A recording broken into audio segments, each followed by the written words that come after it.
الموسم الأخير لأنها الأيام الأخيرة. شكرا على تلك الأيام التي لا تنسى، شكرا بعدد كل ثانية لعبت فيها، شكرا على كل قطرة عرق سالت تعبا وحبا، شكرا على الوفاء، شكرا على الكثير، وشكرا لا تكفي.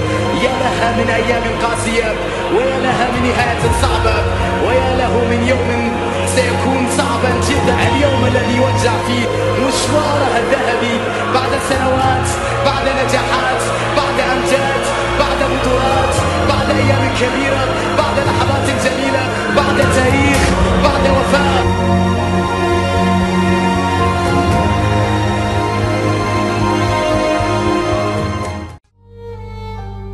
يتحمل مزيد من الضربات، يتحمل الألم مرة أخرى برجل برشلونة، يجد الكثير من الضغط ومن الضرب ومن المعاناة ومن الهجوم، ويدافع ويقول اذهبوا وهاجموا، ويدافع ويلعب بروح عالية وبشخصيته وبقياديته.